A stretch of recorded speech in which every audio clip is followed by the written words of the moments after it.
guys, welcome back to Total Disclosure Live, revamped. We're here with my buddy. Wait, am I pointing the wrong way? Josh Maitland, remote viewer. And today we have a big show for you. Kind of early in the morning. I'm not used to doing shows this early anymore, Josh. I'm surprised you're awake. Yeah, most of my shows happen at night too, so it's different for me as well. But we're both here. We're both interested in what we're about to talk about.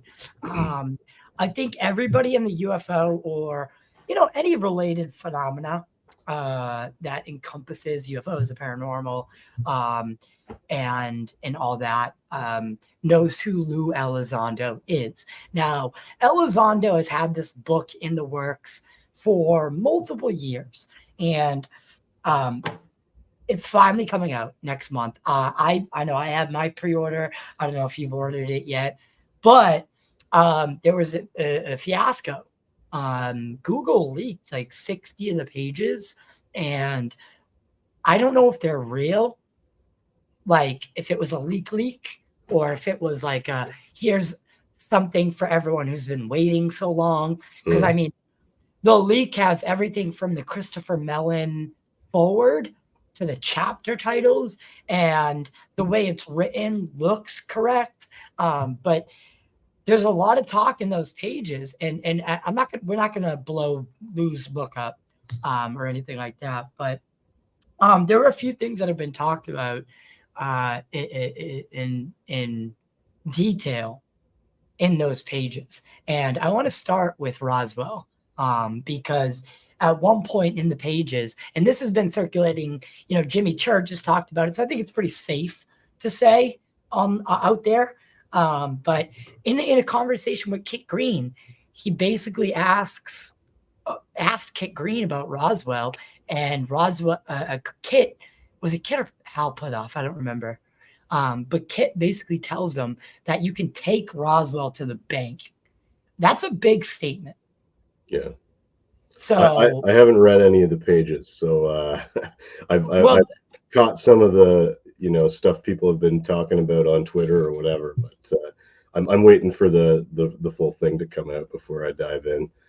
Yeah. Well, what do you think? I think Roswell was probably a real event. I mean, there's just so many stories from so many people, and it's been investigated so often over the years, and people seem to all keep coming to the same conclusions about it. Like something happened that night. Yeah, for sure. Something definitely happened that night, and the military doesn't put out a press release like that every day. Let's just put it that way, right? Yeah. And then retract it the next day. But yeah, if for some reason, when Lou's book comes out, it turns out that these are the real pages, Kit Green is someone who doesn't really like joke around or like poke fun or say something he doesn't mean. He's a very real person who is very serious about the topic. So if he is actually saying that you can take the Roswell story to the bank, then that truly means that we have been in possession of UAP or UFOs since the 40s, right? Yeah, so and that would be consistent with what David Grush has been saying and stuff too, like that the program goes all the way back to the 40s and 50s, and anti-gravity research got kicked off pretty heavy in the 50s and then suddenly just stopped, which maybe it just went underground. I don't know. There's been lots of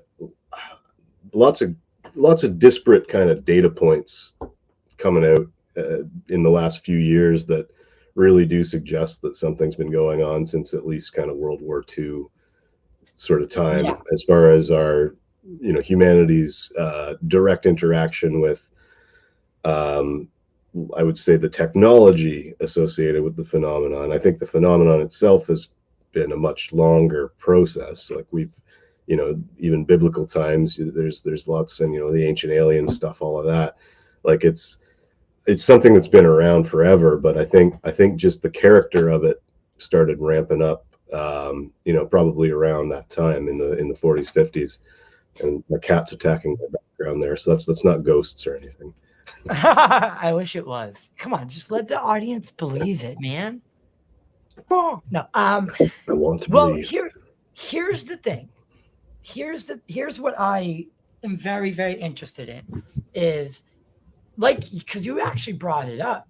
Now, anti-gravity. Now, this was something that was in all like the popular mechanics magazines. Yeah.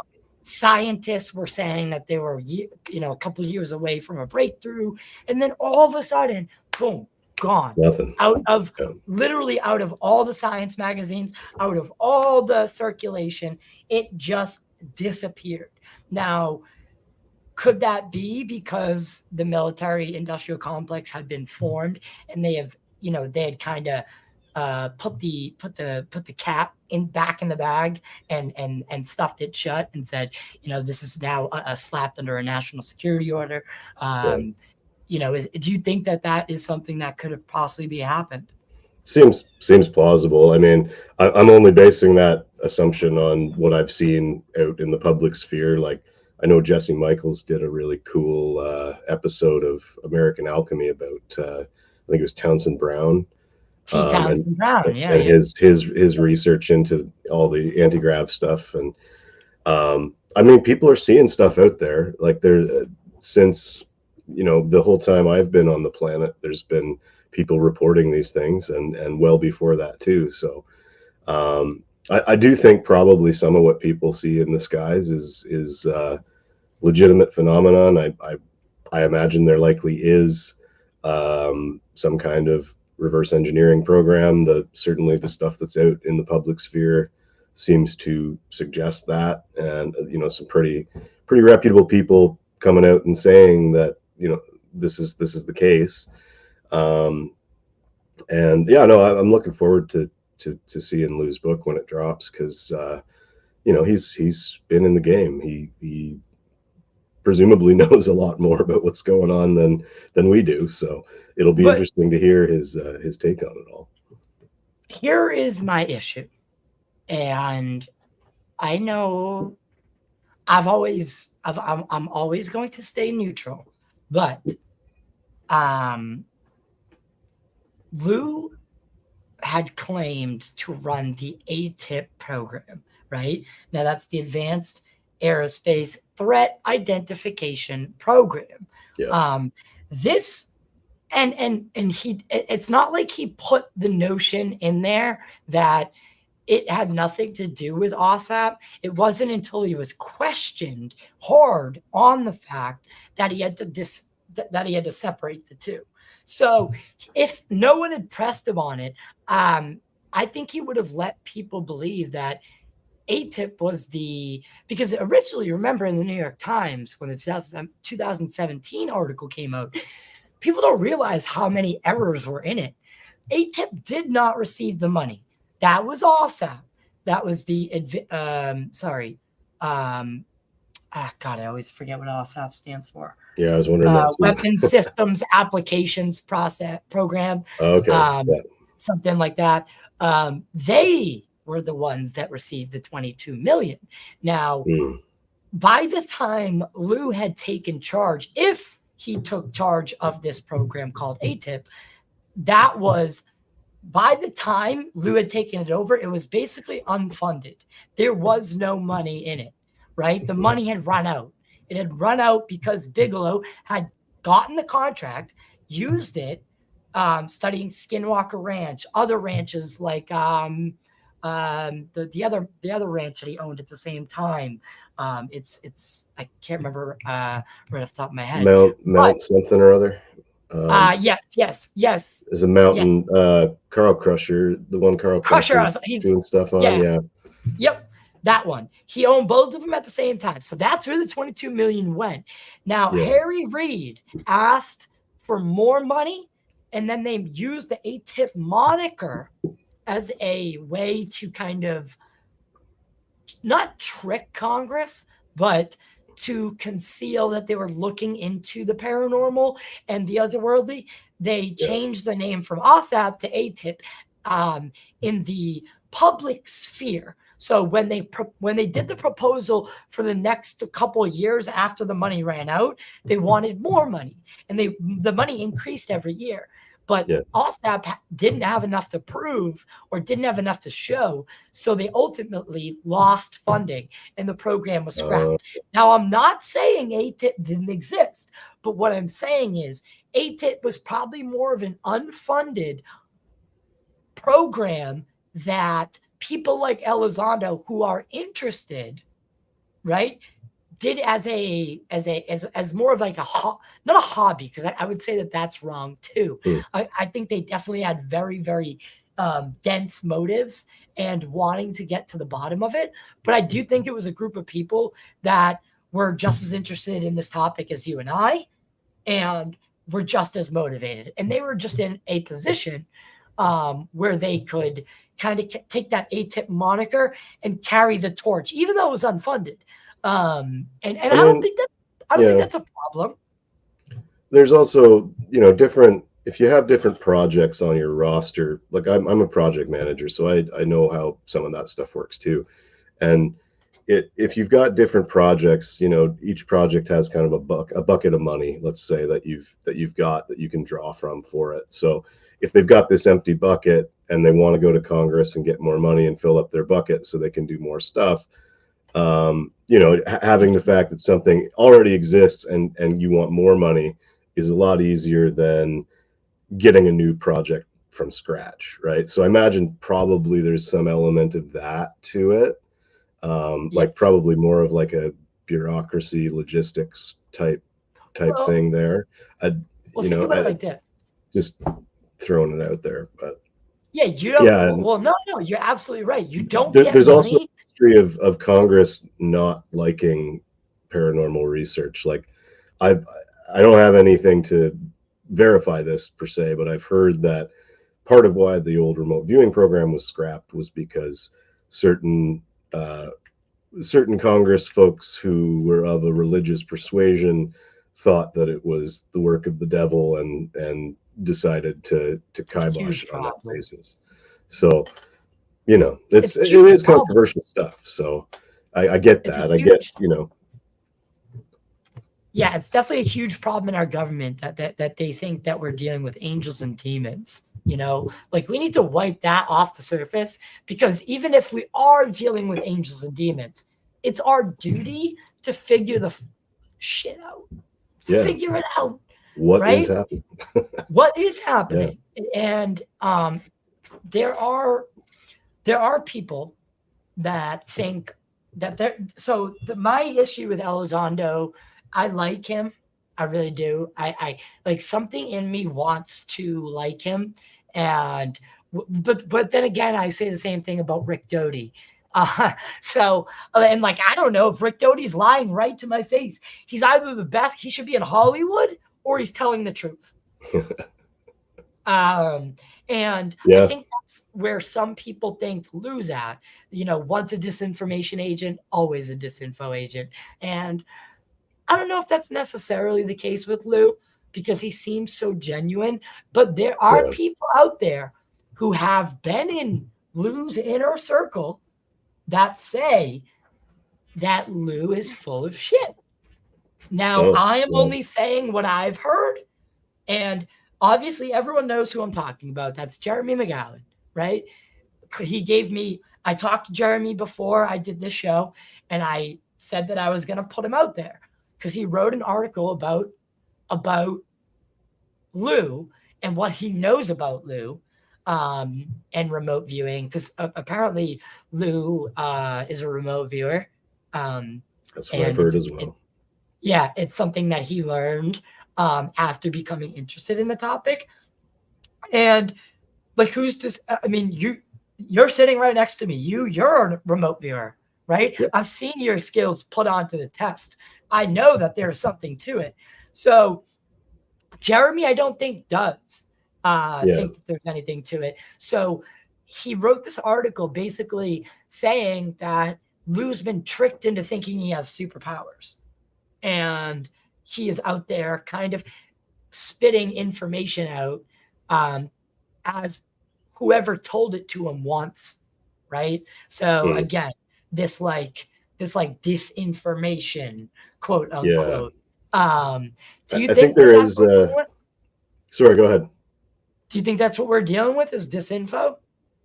No, I like, as far as remote viewing goes, absolutely not. Because I mean, so I read most of the article, Jeremy's article there that you sent me, and I didn't have time to Yeah, get through it I'll all pull it before up. this, but the his the argument he makes, I think, is that the CIA is sneaky. They did MK Ultra, and so that's what remote viewing is too. And I mean, my rebuttal to that would be no. MK Ultra was MK Ultra. Mhm. Remote viewing was its own secret thing. Like, it definitely was a secret program. And he kind of tends to focus on Stargate, which was the last remote viewing program, like official one. But there was a bunch of programs before Stargate. There was Grill Flame and Center Lane, and I think some others too. But it was going from I think Stargate was the 90s, like it was 90 to 95 or something like that. And then there were previous programs before that, and I'm not an expert on the history. I don't have all the points to rattle off here, but um, it was ongoing for 20 years, and I remember hearing, I don't know if it was Skip Atwater or Ed May or one of those guys, but the one of the people who was sort of involved in the administration and working with the agencies and stuff, and they said they had something like an 85% return customer rate among the agencies that they were doing work for. Just today on Twitter, my buddy Daz Smith posted something about it was like a redacted document from the NSA talking about their experience working with the remote viewers. And it said, we worked on 3 different projects, and then that was blacked out. And then it kind of went into what their discussion of those projects was. And they said, generally speaking, we got actionable, useful information, and we were happy with the results. And that was, I think, on Center Lane, which was one of the ones before Stargate. But Right. yeah, I mean, I don't know, the idea that the focus on psychic stuff was they were tricking people into believing they were psychic. Like, I mean, Joe McMoneagle was a natural clairvoyant, and he just really what this is. Remote viewing is just putting a framework around natural psychic abilities that we all have access to. Not everybody has developed these abilities because, I mean, the only reason I didn't get into this earlier was because I didn't even realize it was possible.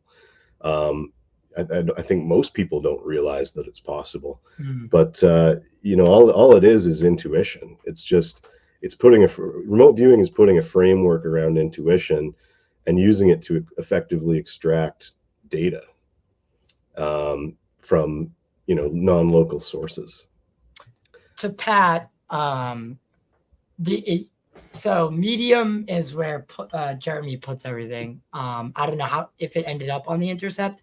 Then it came from Medium, because at least Jeremy sent it to me through Medium, because he knows I'm interested in this whole thing. And then listen, McGonagall, there is something. I mean, the stories that guy tells. He was recently on Danny Jones, and I remember he was telling a story about how there's a missing boy, right? And the cops or whoever called him, the authorities called him, and they were like, "We need your help locating this missing boy." Yeah. And he was like, "It's 3 a.m. Why are you calling me?" Okay. Did his thing. And he's like, "All right, he's at the top of this hill. Like, go there, yell his name, and he will come. Don't wake me up." Click. They rang him again, said the officer said that a young boy under 11 would never seek high ground. He would stay in place or find somewhere close to him. And Joe said, follow my instructions. Click. And then they said to follow the instructions. They went up to the top of the hill, yelled the name. There happened to be a house at the top of the hill. The kid was right there. They called Joe back, said, hey, we found him. Joe was like, where'd you find him? They were like, right where you said he was. Click, went back to bed. Yeah. Like, dude, that, if you get woken up at 3 a.m, you're going to be in a pretty good state to do psychic stuff, because you're going to be in that kind of subliminal or that liminal state between wakeful and sleep. So that's probably why he smashed that one out of the park. Right. He's pretty good at what he does, for sure. He's an OG, but yeah, that's interesting. I hadn't heard that story. But to say remote viewing's bullshit is bullshit in itself.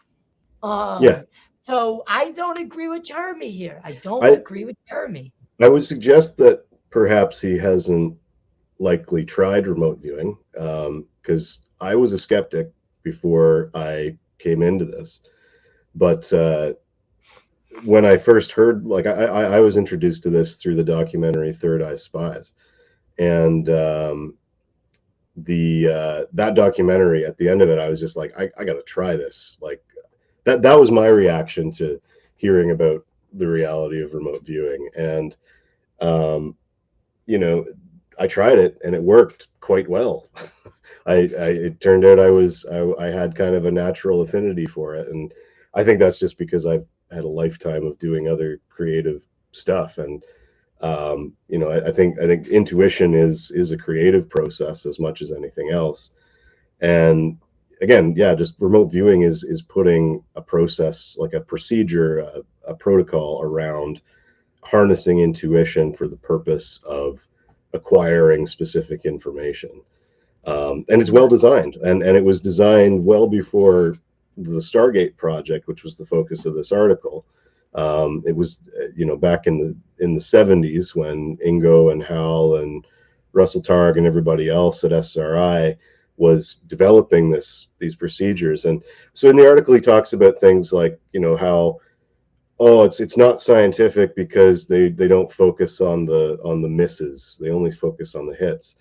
But some of the research that's been done in developing remote viewing shows that, if you're, and this is, at least from what I've seen, it is more particular to like the associative remote viewing, the binary choice stuff. But if you think of it this way, even if remote viewing is just basic precognition, and you're precognitively sensing a photo you're going to see in 10 minutes or whatever, if you are only shown the right photo after that and not the wrong target, you're gonna do better. Because if you have to subconsciously discern between two different targets, you're going to get a better result if you're not shown both of them. So I mean, there's an app called RV Tournament, which shows you both, and people complain that that's not a good protocol, or not a good way of doing it. But the idea that the reinforcement of good results was some kind of manipulation, like, I don't agree with that at all. Because it's like training in anything, really. Like, if I'm doing an engineering project, I'm not gonna give the contractor my rough sketches to build something from. I'm gonna refine them and get them to the point where I've got a final design that I'm happy with and that I know is going to work. Also sort of to the point of, so a lot of the data is vague. Well, yeah, of course it is, because the first few pages of any given remote viewing session, you're capturing those high level vague details, and then you're drilling down to the core of it as you get deeper in the session, as the signal gets stronger, as you connect more with the target.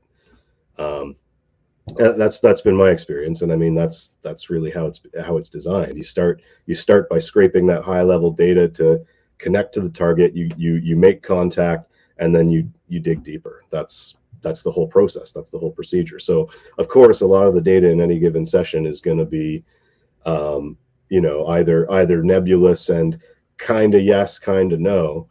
But you need to look at any given session as a whole.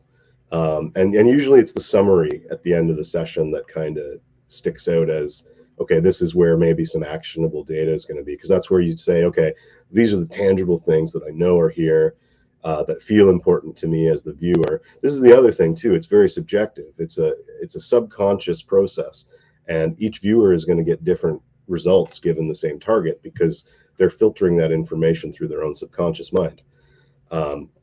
So all their experience, all their emotions, all their everything is contributing to whatever it is their process is, just like any creative process. Like if I'm playing music on stage, the way I play is going to be different than another bass player because of the influences that I have on my music, so Right. he's looking at remote viewing, I think, as this kind of weird thing, but like I don't know, I don't think it's that weird. I think it's just another creative process. All right, so but you don't think that it is a little weird that we see the same people all the time wherever there's money? Like whenever a contract like this is given out by the government, right? We see the same people: Hal Puthoff, Kit Green, Bigelow. It's the same faces. All. And It I think doesn't that's strike you because as odd. it doesn't, because the Ingo people Swan. people specialize in certain things, right? So Right. these happen to be the people that decided to specialize in the field of woo-woo psychic stuff and Right. and advanced technology and UFOs and so on. So if you've got, so Hal Puthoff, for example, him and Russell Targ were both laser physicists, I believe, and they went from that world into studying all this esoteric remote viewing stuff. Sorry, Yeah. I'm talking too much. My throat's getting all scratchy again. But Okay. they had like 20 years of experience with remote viewing, with the remote viewing programs, and that experience would obviously be beneficial to leverage for additional research into similar phenomenon. So I don't think it's weird. I just think it's like that's what those guys' career trajectories are. It's as weird as Me being me here. me doing water resource projects because I studied water resource engineering and have worked in that field for a long time. It just happens to be that the topic itself is a weird topic overall, and there's very few people that specialize in that stuff because it's so kind of off the beaten path, I think. Right. And even now, like there's tons of people that as hobbyists kind of look into remote viewing and try it out and study it and just do it because they're interested in it. I know hundreds of people that do that. I mean, there's a whole Discord and subreddit about remote viewing where people will And I trade their love it. questions and look into, try different research methods and share their results. And it's just such a niche thing that not many people know about. I think that's really the only reason that you see the same people kind of floating around it. There just isn't that many people that are, highly specialized in this field. I think I could probably name 10 people that do remote viewing professionally. There's probably more. Well, I've only seen maybe that many. well, here's my next question. Lue's book comes out, right? He tells the world that, because, okay, I'm going to tell you a story. Jeremy told me, right? And this was when he was on the podcast. So anyone can go back and watch it. Basically, he told me that he was, when Lue was filming Unidentified, that was the show that he did when he was part of To the Stars Academy. They got in touch with Jeremy because Jeremy had an experience in the desert of, like, I think it was Turkey, just desolate. And they were guarding a box. They didn't know what was in the box, but it was just this huge wooden crate. And they were told not to get near it. Don't open it. If anyone approaches it, shoot them on sight. And they just didn't know what the hell that they were doing. And a craft, or what seemed to be a craft, came over him and his partner that night. And that's what sparked his interest in UFOs. And he later found out that what was most likely in the crate was some sort of they intercepted a piece of a nuclear weapon, because you can't ship the whole nuclear weapon. You got to ship it in parts, right? So because that's how bad, state actors do things. They can't, like the bad actors, you can't just ship a nuclear weapon, across state borders. It's not how it works. So, the U.S. intercepted a piece of it, and that's what was in the crate. Jeremy suspects. So yada yada yada. Jeremy ends up contacting Unidentified. He gets on the show. He ends up becoming friends with Lue, and then sees behind the curtain. What Jeremy says is that Lue is full of shit. That he is making it all up. Yada yada.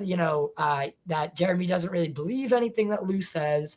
There was a lot of false promises made. There was a lot of tomfoolery, if you will. So Jeremy, I think, has an axe to grind with Lue, which I think could cloud his judgment a bit. But we've seen in the UFO community how being at the top like this can affect you. Look at what happened with like Stephen Greer, right? Yeah. Who started off as what I would say is purely intent. Like he had pure intentions in the beginning. Yeah. So it's not fair to say that people don't become money hungry. Well, I mean, when you have a lot of attention on you too, like it happens in music as well. When somebody gets famous all of a sudden, you see people get famous and then go on ego trips and so forth pretty regularly all over the place. That's certainly not unique to UFO world. Right. Well, I don't know much about that with Lue particularly, so I couldn't really say much. But I saw some stuff about he made some predictions that didn't come true or whatever, and that happens all the time. In remote viewing, you get it's like baseball. You don't bat 1,000. Nobody bats 1,000. Sometimes you'll strike out. Sometimes you'll hit a home run. A lot of the time you'll be somewhere in between. But I agree. Yeah, I agree. But so essentially he broke down, because once he was in the inner circle, this is Jeremy I'm speaking of, he said that Sean Cahill and Lue were basically like, it was like this whole facade, that Sean, on the ride to Lue's house, because they decided not to fly, they drove from, wherever to wherever, but it took multiple days. So Sean asked him some probing questions in the car, just as they were getting to know each other. And then Jeremy thinks that Sean passed that information to Lue, because once they got to Lue's house, Lue started predicting Jeremy's future.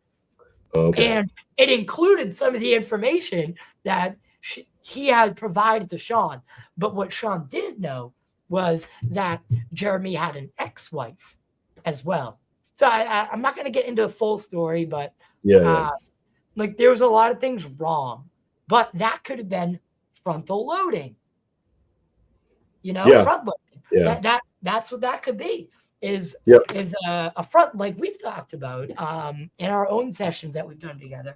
So again, like now, back then when I talked to Jeremy, I was a little bit more like I had my line in the sand, and maybe remote viewing was a bit over that line, but now my line has moved up. So I'm kind of thinking of it from a different aspect. Could they have been trying to impress Jeremy? Sean front-loaded Lue Lue did his thing, got a couple things right, a couple things wrong, but just enough for Jeremy to be like, ah, it's all bullshit. You know what I mean? Yeah, it's tough. Like I know you look at oh, what's his name there? Super famous Israeli guy, psychic. Why can't I think of his name? So there's Ingo Swan. There's oh, I know who you're talking about. Yeah, Oh God. Gapin. Why is this? Sickness brain. Uri This is the Geller. mornings or Uri Geller. Uri Yeah, Geller. yeah. Yeah, so like he was a performative psychic, and I get, he had been called out for faking it some on occasion, right? And I mean that's why I don't like doing like performative psychic stuff. I've done it, and I will do it, but it's like, sometimes you miss. You're taking a risk if you're gonna try and do something like that, right? So And yeah, if you're good at pressure, like I've done okay on when I've attempted live remote viewing stuff, and I think it's because I am a performer. Like I've been performing on stages since I was a teenager, so I feel like maybe it doesn't bother me as much. But again, like I prefer to kind of just work one-on-one with people, or do my stuff in the background and then like totally blind, and then send it off to people, and then have them kind of come back to me and say, okay, dig deeper on element X or Y or whatever. Just because it's like putting yourself in a high stress position, to be performative. And just the nature of psychic phenomenon itself it's such a subtle thing. It's all subconscious, and it's all energy stuff. And if you put too many parameters around it can be, particularly parameters that are rooted in sort of these ego type need to prove something, like if I'm, or a good example would be, if I'm doing associative remote viewing, which is, again, you're trying to get a 50-50 choice and get it right more than 50% of the time, or as much as possible, really. Which is what people use remote viewing to do, like gambling on sports bets and stuff like that. So if you have this sort of ego-based need to be right, you're going to screw it up a lot of the time. You might displace and like read the wrong target, which actually happened to me the other day, or you might just completely botch the session and get nothing useful. But it's tough. Like it's interesting, like the military program, they had obviously pressure because they knew they were doing operational targets, but I think for the most part they were, either blind or double blind. And if you approach it from sort of a method where it's like a practice, and you're just doing it, and it's not, if you can remove any of that external pressure, it seems to work a lot better. Yeah, and but so say Elizondo's book comes out. It's obviously going to be a major success because everyone in the community is going to be reading it. But do you think that this could end up, regardless, being a positive thing for phenomena like RV? Because it would lend major exposure to it in the modern day. Yeah, it could. I mean, it already sort of is. Like people are talking about it. We're talking about it right now.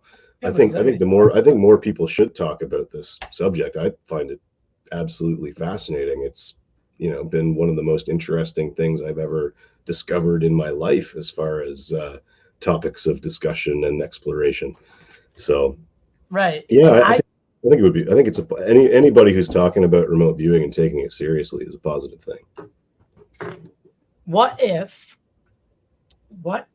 happens when everybody learns that they can be a remote viewer?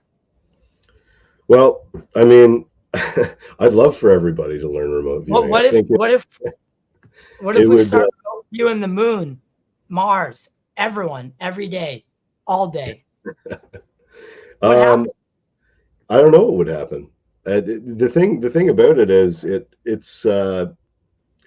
seems to be kind of like a psychedelic experience. Like it tends to open you up and sort of change your worldview a lot.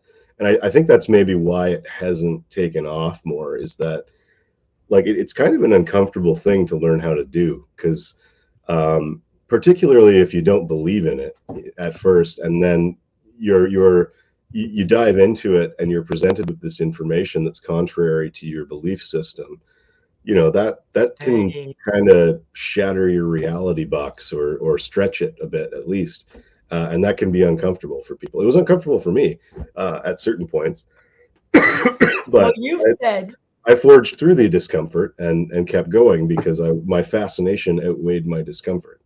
And I think that was a beneficial thing for me to do, because now I'm pretty good at it and I use it. Just on the other side of that discomfort is that, innate psychic ability that you can then sort of just have running in the background. And this is like, if you do some proper training and you work at it for a while, it's not going to happen on day one. But if you put it, I when I started, I went super hard for like 2 months. And at the end of those 2 months, I felt like my intuition was sharper. Like I was just, and in the years that preceded, I kept doing it. I wasn't doing it every day or anything after that. But it's huh, it's it's a tough thing. It's like you need to pace yourself. You need to rest your mind, especially when you kind of shatter yourself with this, because like that's the thing. Like, and in Jeremy's article, he talks about, oh well, they fostered belief. Well, they kept, they tried to get them to believe that it was real. It's like, well, there's actually statistical data that shows that there's something like a 5% buff if you believe in this stuff, like the placebo effect, for example. That's, everybody knows the placebo effect. That's the medical right, equivalent of this. right. But there's a great book which I actually have right here, called Real Magic by Dean Radin, from the Institute of Noetic Sciences. And I thought maybe I'd open right to the right page. That happens sometimes. But he goes through some research that he did, where they had people try remote viewing exercises, and So just normal, just like yeah, but never done it before people. yeah, and but they categorized the groups with people who believed in psychic phenomenon and people who didn't. And the people who Ooh. already believed did better by, again, like 5%. So Oh, that's, and I think they had, like, it was a pretty good amount of trials that they did. Like, it was a statistically significant result. And Dean Radin's a proper scientist. He doesn't screw around, and he's a remote viewer, and well, he knows how all this stuff works. so let me pose a thought to you. Let's say Lou is still working for the government to some degree. Could this book be part of some larger grand scheme for a slow drip disclosure and pushing it forward? I mean, you think about all the interviews Elizondo did up until about a year and a half ago, I would say, and then just completely went off the map, off the grid, um, and started working behind the scenes, writing this book, yada yada. Do you think that this could potentially be part of a larger slow drip disclosure to garner the public, to essentially get them ready for something that's coming? I don't know if I don't know if it's an intentional thing to serve that purpose, but I think it will contribute to that.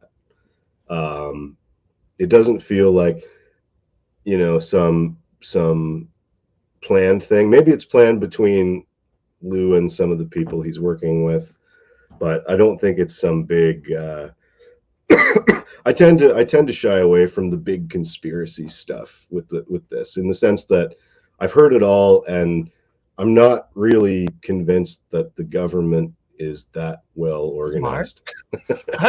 I'm with you Smart, on there's that. lots of smart people working for them, but the more complex a system is, the more challenging it is to manage, right? And Well, individuals are there's smart. also, I think, a lot of stuff going on at kind of energetic subconscious levels collectively among humanity that, if this stuff, I think, is eventually meant to come out and to help us evolve as a species.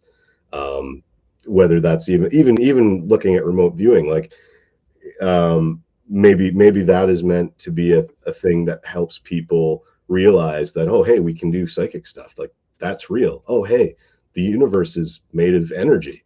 That's crazy. Oh, wait, the quantum physicists are already saying all that. Oh, wait, I can tune into that energy with my mind. Holy, this is crazy. So that's kind of the short version of the journey I've been on over the last couple of years. Yeah. But you get those realizations, and it changes your worldview as you dive into this topic and this information, and it shifts the way you behave, because how can it not? Like, it's not perfect, and it's a journey. Like, it's the journey of enlightenment, they call it. Like, it's that same thing that mystics have been doing for thousands of years. But remote viewing is just kind of the latest addition to that pile of things and of tools that people can use to go down those kind of spiritual paths. I think all of this is more of a spiritual thing than a nuts and bolts thing than most of us tend to give it credit for. Again, like the correlation between angels and aliens and stuff in the Bible and in deep history and art and ancient aliens and all that kind of stuff. I think it is sort of more of the UFO thing in general is more of sort of a story arc for humanity itself and where we've been, where we're going, long term. I think that's maybe going to be part of where this goes, and that's, I think, consistent with like the Jacques Vallée type theory about this being interdimensional and non-physical and all that kind of stuff. Excuse me. But yeah, all I know is that it's incredibly fascinating, and I'm glad I dove down the rabbit hole when I did. It feels like a pretty good time to learn remote viewing. We're at kind of the peak of chaos and uncertainty in society, at least as long as I can remember. And intuition, training remote viewing trains your intuition like a muscle. It's that's I think the biggest benefit of it. Whether you're using it for operational stuff to get detailed information about specific things, sorry, I think that's irrelevant to most people. Like, most of us aren't going to be trying to remote view, operational targets. On an individual level, though, by practicing, it's going to help you develop your intuition and your inner bullshit detector. That's how I always describe it. Sorry, I didn't mean to cut you off there. Yeah, no worries. The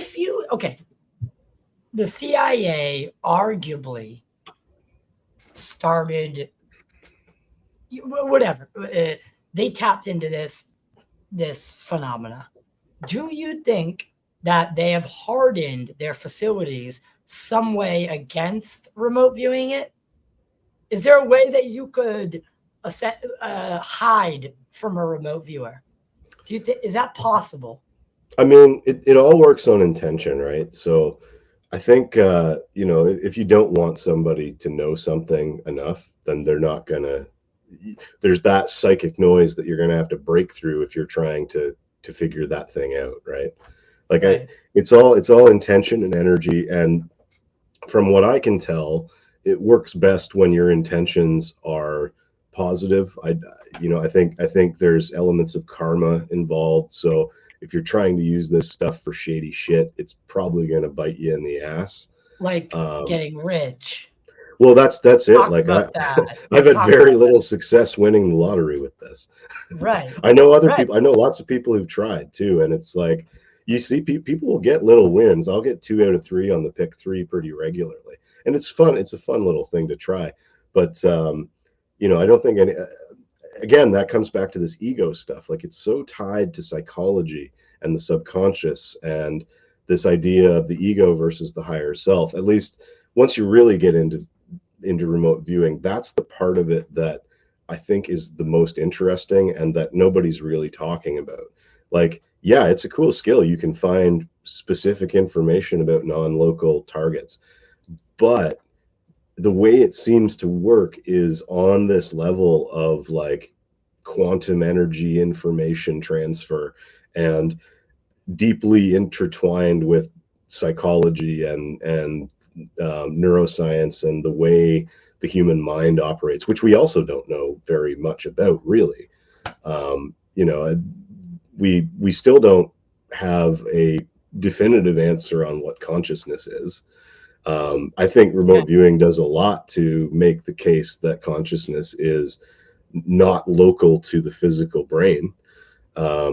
I think just based on the idea that we can consciously perceive stuff that is not specific to us and our current environment, I think it actually makes the case that consciousness is sort of an underlying, you know, piece of reality that is, you know, intertwines everything, you know, that everything is consciousness, that whole theory. Well, isn't it weird that, okay, actually, you know what? I wasn't going to do this, but I wonder if I can. This is a picture of the it's a picture of the universe. These are all stars, right? Wow. Right? What if I showed you a picture of a close up of a beach? It would look exactly the fucking same. Exactly the same. Right? Yeah. Now, why is it that on a micro scale it resembles the macro and vice versa? Why is it like that? Why, you know, because then we get to it, and maybe I could play this little video for help.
So, you see what I'm saying? Like, as above, so below.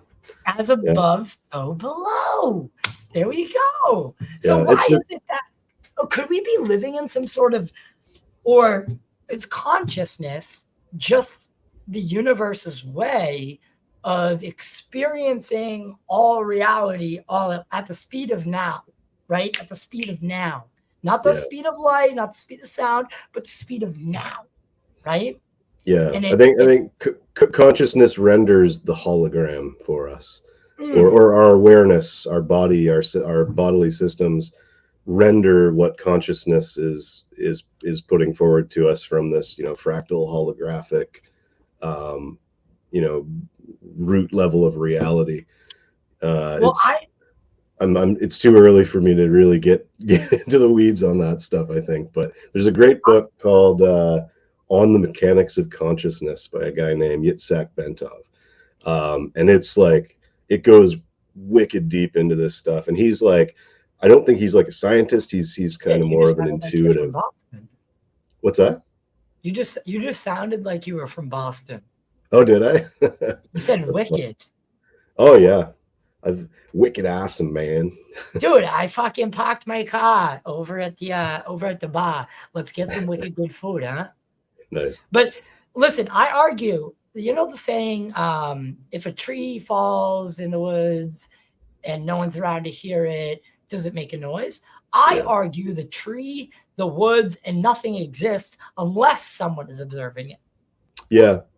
Yeah, there is the whole quantum observer effect, which is interesting to think about. That within remote viewing, there's some discussion on that too. Like if we remote view the future, are we impacting the events that we're viewing just by viewing them?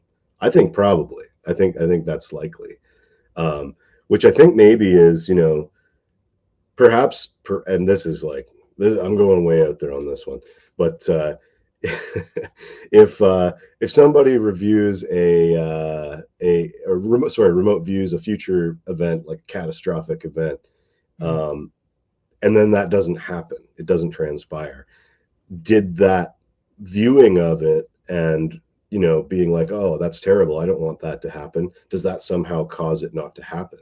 you know I Right. wonder if some of these things, because you see a lot of in the kind of future forecasting type remote viewing that people do, um, either events that are kind of big and scary don't happen, or they end up being a lot less intense. And I think the intensity part is maybe that the viewer is kind of experiencing it directly. So, a bomb going off somewhere in the world is going to be a lot more scary to the people that are near to that event and experiencing it directly than somebody on the other side of the world who's Outside watching it on the world, news, right? So right. maybe part of it is that, because when you are remote viewing, you're perceiving kind of the specific on the ground details and things that are happening. Can I Um, but can I ask you a question? there's so many mysteries about this stuff, man. Can I ask you a question? Yeah, yeah. When you remote view, say you did remote view something like Hiroshima, can you feel emotion? Yes, I have a buddy who did that session. No That was fucking what way. he did Hiroshima as one of his early targets, and it fucked him right up. Like, just it was a Oh my really god. unpleasant. I one of my early targets I did was a disaster type target, and it was I saw people's like skin melting off. Like, it was fucked. It was not good. And so that's the thing you got to be careful about too. And that's when I train people, I don't give them targets that are going to have that kind of effect on people. Like, if you're doing military targets, like, that's the kind of stuff that the Stargate and That you're gonna see. preceding programs, like, they were doing military targets, so they were getting some gritty stuff. And you got to have a fairly powerful mind to not let that affect you. So it's important to have like energetic protection when you're doing remote viewing, and to kind of separate yourself a little bit and be cognizant of when you are emotionally resonating with stuff, because emotional resonance is a big part of remote viewing. Like, that's a lot of how you get. I think it's more that than anything, and it's more that we're kind of interpreting the emotions. I think all the information actually kind of comes in through the heart portal, like the heart chakra, to get weird and esoteric about it. But and then the mind kind of deciphers that more emotional information, and there is research to support that too. The Institute of Heart Math has done a lot of good stuff on intuition and the heart mind connection and all that kind of stuff. But yeah, it's important to be, to if you're getting into remote viewing, it's important to do targets that are safe, if you want to protect yourself from having a bad time. Right. And for the same reason, I wouldn't recommend anybody does these kind of woo targets like UFOs and stuff until they've had a lot of training, and gotten um, familiar with the process and the procedures and how it feels, and how it affects you after a session. Even if you're doing a mundane target, like, it can be, as I said earlier, kind of a mind-blowing thing to do this for the first couple of times. And even now, it still blows my mind that I can get this stuff right. Like, it's always crazy to me. Like uh, you almost amaze yourself at the ability. yeah, yeah, at first that's the thing, like, it's just every single target is like, whoa. I um can't believe I did that. Yeah. Do you yeah, think yeah. do you think that there's a chance that people like, say, Nostradamus and Tesla and Einstein and some of the other geniuses that, you know, because they would say often that they were channeling. Yep. Do you think that they were doing something close to remote viewing? I think they were doing the exact same thing, but without a remote viewing structure around it. Yeah, those Right. are the type of people I would call rock star intuitives. Um, Tesla and Einstein in particular, I have used that phrase before about them. Because think about this. Why would Einstein wrote the letter to the president that initiated the sequencing of the bomb, right? The only reason that the bomb was created as fast and when it was because Einstein wrote that letter. Did And he see something terrible on? Because arguably, if Einstein never writes that letter, we don't go down a nuclear path. yeah, Not then, at least. yeah, Someone probably would have cracked the code eventually. But Oppenheimer, all that, nothing like that happens. So, do you think this is a side effect of what happens when you do get involved and try to change the yeah. future? That's an interesting question because I mean, then you gotta wonder like, was that horrible event something that needed to happen in history for us to get somewhere else? I don't know. You know, that's the kind of stuff that's well beyond my ability to to say. And there's so much that goes into that. But I mean, I think Einstein was a fairly intuitive guy, I very mean, did intuitive. you've seen You his look at his brain, right? seen his brain? Have you seen his brain? No. When he died at the age of whatever, 80 something, his brain looked like a 20-year-old's. Oh It wow. made no, it made no sense. Yeah. I think It made doing creative stuff is good for the brain. And Let me any pull it up. intuition process like remote viewing is a creative process at its root, I think. And it's the same idea as taking care of your body. If you're exercising that, intuitive system regularly, it's going to stay strong. And Einstein certainly was doing that. He was a deep thinker. He was constantly, he went for a lot of walks, and you know, I, to me, walking is a meditation. Like I go for walks to get clarity and commune with nature and all that good stuff. But yeah, I mean, to say whether he knew he was going to create some horrible things, then I don't know. I know in hindsight he certainly struggled with it. Um, I can't find it. but Damn it. this is where things get weird, and you have to start talking about the idea of fate versus free will, right? Like, are some things fated to happen? I think maybe there are certain things that are fated to happen, and we get some leeway in how we get to them. But I think a lot of us maybe sign up for certain things that we know are going to happen in the future, maybe before we get here, and when they transpire, we participate in them in whatever way we're meant to. It's again, now we're getting into the far out woo territory a little bit, but it's it's interesting stuff to think about, for Right. sure. And I just, it just makes me wonder, um, like the geniuses of the world, uh, I mean, you could arguably say Elon Musk now. Elon Musk, I would say he's like the most modern day, kind of genius out there. Sure. But are these people able to tap, because they seem to have some sort of drive that just regular people don't? Like everyone, even Rogan asks Musk, like, how the fuck do you find time to run the boring company, SpaceX, Twitter, right? And still find time to, like, you know, uh just be a human, Oh, right? Spend time with he kids. works very hard, but he also outsources a ton of stuff. So I'm sure Right. that's part of it. But uh you just gotta wonder if, like, some of these people are on another level, right? That they Yeah, are, that maybe, because the way I see it is we are the pinnacle of on Earth, right? We construct the world around us the way we see fit. There's nothing that is essentially attacking us and going to make us evolve physically. I think the next stages in evolution will all come in the mind and in the brain, right? Because that's the only place that we're actually being challenged at this point. So, and I would suggest that developing intuition is probably the next stage of that sort of non-physical evolution.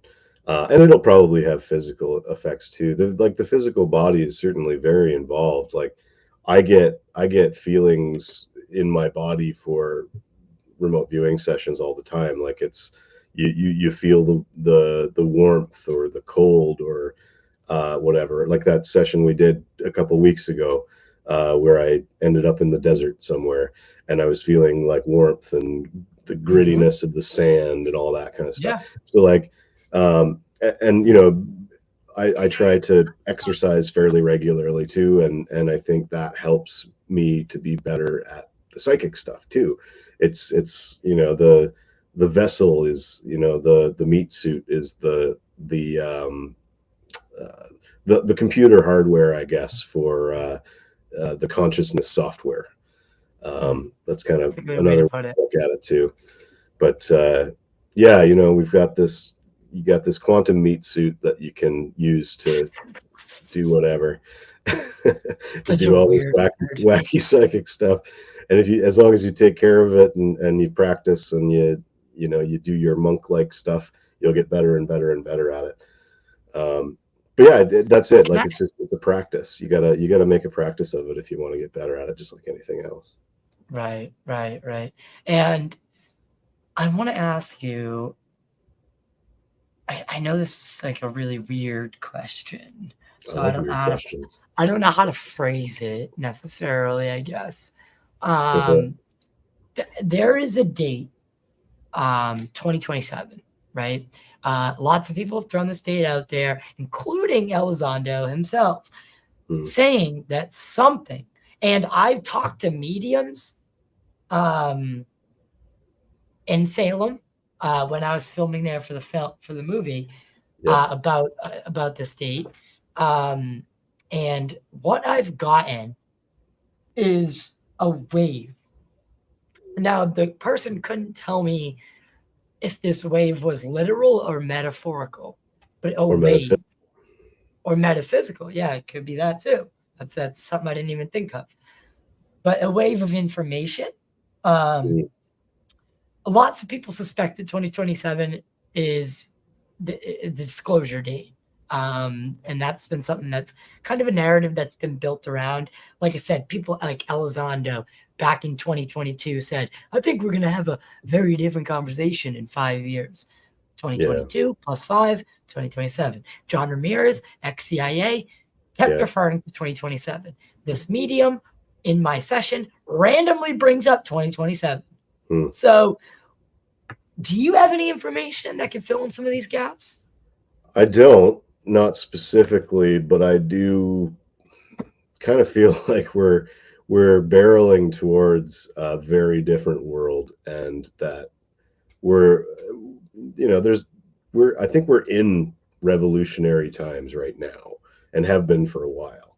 And perhaps revolutionary, you know, in the sense of in all kinds of senses. Like just look at technology with AI, look at just the political chaos all over the world, which I think is a symptom more so of just the suffering that people are undergoing under the current systems that you know we have. The systems don't seem to be serving the people the way they perhaps could or should, and people are suffering because of that. And I mean, I think they were probably designed not to serve the people. They were designed to serve, you know, the people at the top. And you know, I think we are going to see a very different world, certainly by 2030. I don't know if there's anything specific coming in 2027, but I've also heard a lot of stuff probably the same stuff you have, or Right. similar, right? So I know we're living in a very interesting period of time, and I'm certainly going to keep following my own curiosity, and trying to, I think you can just, all you can really do is try to raise the vibes a bit in your own life, and pursue the things that bring you joy, and um, try to not judge people too much. I think that's kind of the big thing. I think the judgment is what's causing a lot of problems. Everybody's judging everybody else for the way they want to live, or whatever. And I mean, I've always been kind of like, live and let live. Don't, as long as you're not hurting anybody, do whatever you want. Right. Be whoever you want to be and be the best version Yeah, of that person or that yeah. being, whatever. So you mentioned something earlier that kind of I jotted it down to bring up at the end. Do you think that you chose to come down and live Josh Maitland's life? Quite likely. Yeah. I think there, I Yeah. mean, again, I've read some the Dolores Cannon books, where she does lots of regression hypnosis on people, and got some fairly consistent results from that suggest, there's kind of these in between life planning phases that people do. And I I wouldn't be surprised if, when this is all over, that becomes apparent. But I don't think we get to know that until after the simulation ends, or at least our current round of the simulation. And that's the crazy part. I want to tell you a story. The other day, now I know how this fucking sounds, dude. Like, I know how it sounds. It sounds absolutely ridiculous, but so I was driving, right? I was driving. I know what story you're going to tell. Yeah, I was driving, and there was this old Toyota behind me. So right off the bat, it was not a self-driving car, because that's what people keep telling me. And I'm like, dude, this thing was a 1993 Toyota Camry. It is not self-driving. It pulled up next to me so it was behind me. And I noticed in my rearview mirror that, I mean, now it was twilight. So I was coming home from work. Yep. And I look in my rearview mirror and I don't see anyone in the passenger seat. Now I'm kind of short myself. Oh shit. I'm kind of short myself. So when I sit in the driver's seat, like, if you're behind me, you probably wouldn't see my head over the seat. Depending on whatever your vantage point. But this person went from behind me to next to me to in front of, this thing went from behind me to next to me, pulled up at the light. I looked, dude, there was no one in the fucking driver's seat.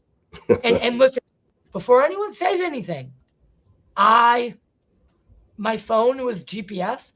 I started shaking uncontrollably, and it was becoming harder to drive. Everything in my fiber wanted to try to get video, but I swear if I tried, I would have crashed, because I was so taken aback. And listen, I looked, because I was like, okay, it is a little dark out.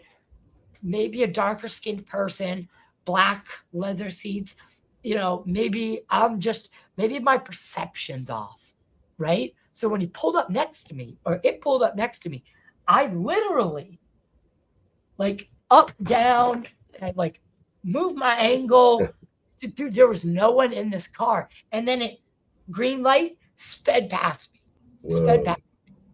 Dude, I'm telling you, there was nobody in this car. There's no one driving it. And I don't care. Yeah. Could be. What is that? It could be, maybe it was a short person you missed. I don't know. There's no way, dude. I just don't believe it. I don't believe it. Maybe the trickster was messing with you or something. Well, Who knows? you want to know something really eerie? Was there any other traffic around? Yes. Okay, Want to know something that's extra eerie? sure. All right. I had spread myself very thin lately, and I've been dealing with a lot of stress, and I was meditating, and this is the morning of the incident. So the incident would take place about 12 hours later. In the meditation, I literally asked, show me something that would stop me dead in my tracks. Let me know I'm on the right path. It Okay, wasn't until after that the changes event. things a little bit. Yes, it wasn't until after the event that I remembered the meditation, Mm. because it just slipped my mind. I went throughout my day, went to work, some work happened, you kind of forget. And then this happened. And then when I got home, it all clicked. Like, I asked for it. Yeah, I that's asked. interesting. So, I've had similar experiences, but I got, I was walking meditation, basically doing the CE5 thing where I'm like, show me something, show me something interesting. I want to communicate with, something non-physical, and I got remote orbs. controlled. I got orbs in my room that night. So yeah, if you ask for weird shit, man, you're gonna get it. And and, that's and the thing. That's the thing. if you're honest about it when you ask, like if you really and want you it, have to be your intentions need to be pure, because yeah. honestly, And it works better if you're in, a meditative theta, alpha, theta, delta type, somewhere in those lower frequency type ranges where the subconscious is more active, and the conscious awareness is less in control in those lower frequency ranges. I think when you ask in those states, you get better results. That's the state that you're in when you're doing most of the remote viewing, I think, or at least when I'm doing the best remote viewing, I'm in that kind of flow state, which is generally, I think, around the theta kind of band is where flow state lives. yeah, So and another funny thing happened. I can't tell it yet. I can't say it yet because my sister hasn't announced it. So I can't really. I'm just gonna tease everybody. The thing that set me on the course, right, of doing this show was my mother's death. I watched her spirit leave the room. Right? yeah, Dot dot dot.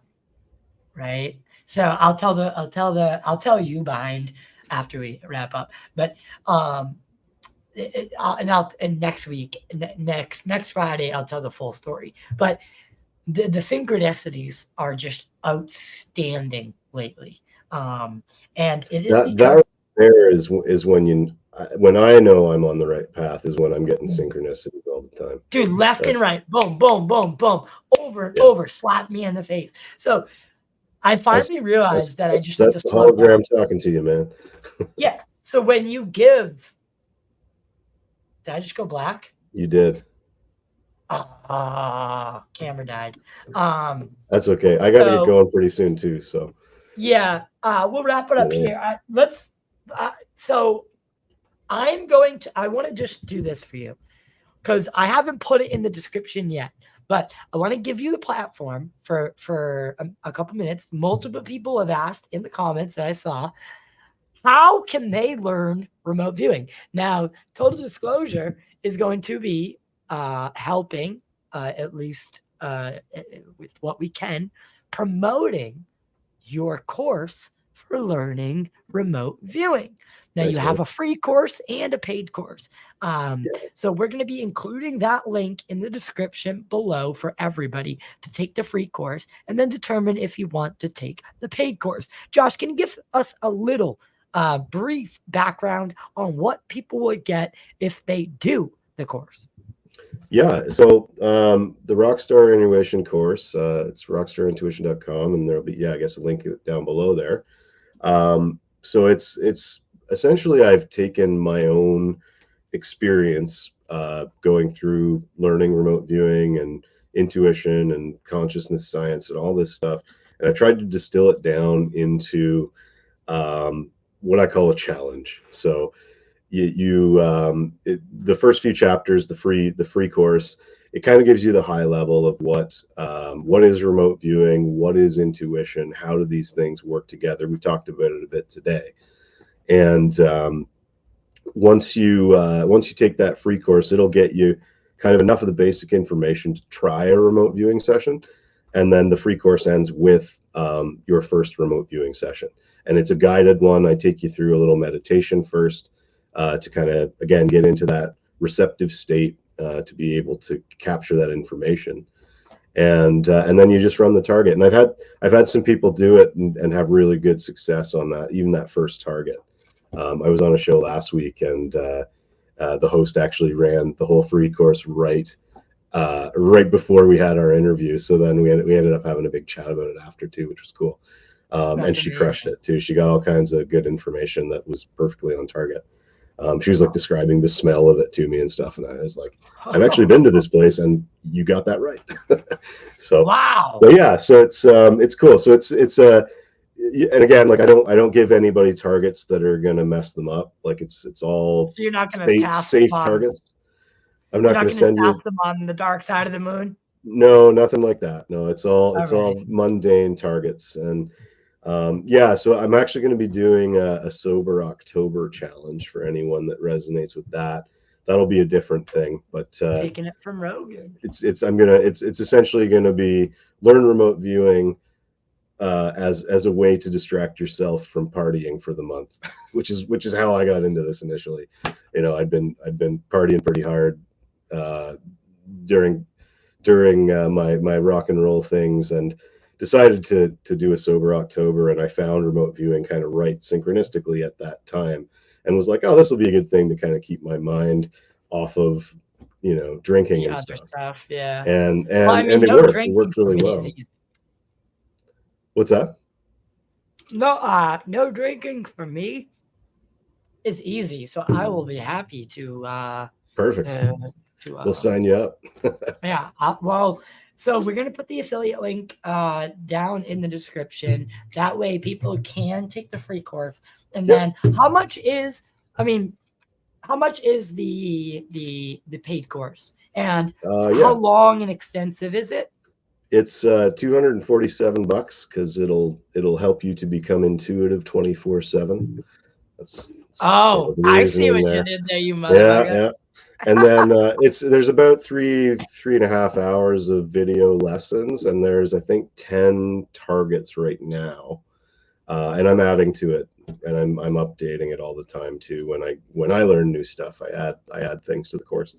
So yeah, so I think there's kind of 10 targets, but then at the end there's other targets that are kind of repeatable ones that you can do that are different every time to continue your training. And then I also point you towards other resources. There's tons of good resources out there from other remote viewers, like target pools and things that you can use for training and things like that. So yeah, and then after you become an expert, anyone listening, after you become an expert in remote viewing, then I will call upon you and get you in here, and then I'll task you, and we'll have some fun with it. We'll have some fun with it. Josh, as always, I think we should start doing something every week, something fun. So yeah, man. I think we'll work on that and what that could be. But as everyone already knows, make sure to like, share, subscribe. By the way, before I get into this, I wish I had video right now, but my camera died. I am going to be getting, I'm actually going on TV in the next week, and I'm going to be promoting the film. So I'll send everyone the links for that, but Nice. or at least put it on Twitter. It's gonna be really fun. It's something new for me. So we're working hard on the movie, and we kind of just signed on for a second one, and it has to do with the Pascagoula abduction of Calvin Parker and Charles Hickson. Philip Mansell and Dr. Irina Scott, they wrote a book called Beyond a Reasonable Doubt. They want to give me unfettered access to everything and have me go down and spend a month in Mississippi and basically film an adaptation of their book into a documentary. So Nice. there's so much in the pipeline, and so much work that is going to be in the future that I love all this, man, and I really hope that everyone enjoys the projects and enjoys what we're putting out, and I try to engage the community as much as possible. If you want to take a couple seconds out of your day, look us up on Apple Podcasts, Spotify. Make sure to follow, leave a review or a star rating. It really helps us get to wider, broader audiences. That way we can keep delivering top-notch quality. And like I said, we're on this little kick where we're investigating the 10 most haunted places in Massachusetts.